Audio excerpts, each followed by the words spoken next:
सोमा दास जी दिल्ली से। राधे राधे महाराज जी। महाराज जी, क्या हमारे बुरे कर्म या पूर्व की जो लाइफ थी उसमें अगर कोई बुरे कर्म एवं अपराध हुए हैं तो क्या उन्हें भुगतना होगा, या हम उसके प्रभाव को नाम जप से काट सकते हैं या कम कर सकते हैं? कम हो सकता है, मिटा तो नहीं सकते। कम हो सकता है कि जैसे हमारी किडनी फेल है तो फेल ही है, पर जो किडनी फेल का परिणाम है वो नहीं है। जैसे किडनी फेल का परिणाम पड़े रहना, पीड़ित होकर के खिन्न रहना, एकदम डिप्रेशन में से बने रहना, वो नहीं है। हम नित्य निरंतर उत्साहित रहते हैं, हमारे शरीर में एक अलौकिक ऊर्जा रहती है। हम देखो घंटों से लगे हैं। हमारी जो पर्सनल साधना है वो तो सुबह से शुरू ही है, सुबह के अर्धरात्रि से, और फिर आपकी समाज सेवा 5:30 बजे से शुरू हो जाती है और अनवरत चलती है। अनवरत बोलना है, प्यास लगी है, पानी नहीं है, क्योंकि हम पानी बहुत लिमिट पीना पड़ेगा किडनी डायलिसिस के लिए। तो किडनी फेल है पर उसका प्रभाव हमको प्रभावित नहीं कर पा रहा, ये नाम का प्रभाव है।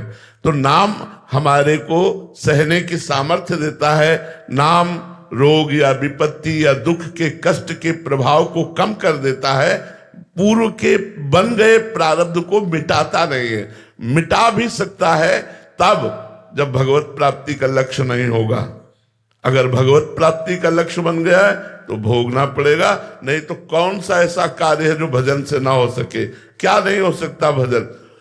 एक संत भगवान थे, तो बड़े सिद्ध महापुरुष, एक गरीब आदमी जाता और कहता, महाराज हमारे कैंसर हो गया है, पूरा परिवार चलाता हूं, अगर मैं मर गया तो पूरा परिवार हमारा बिखर जाएगा, चलो ऐसे कह देते चलो। वो रोज आकर के बैठ जाता। तो एक दिन कुल्ला कर रहे थे, ऐसे कुल्ले का पी कैसे बोले जाओ कैंसर खत्म। कैंसर उनका खत्म, और उन्होंने उनका कैंसर अपने पैर पे ले लिया। फिर इतना पैर उनका कटवाना पड़ा, इतना पैर। महापुरुषों का हृदय कितना करुणामय कि उस रोग को अपने ऊपर लेकर स्वयं अपना पैर कटवा दिया और उसको ठीक कर दिया।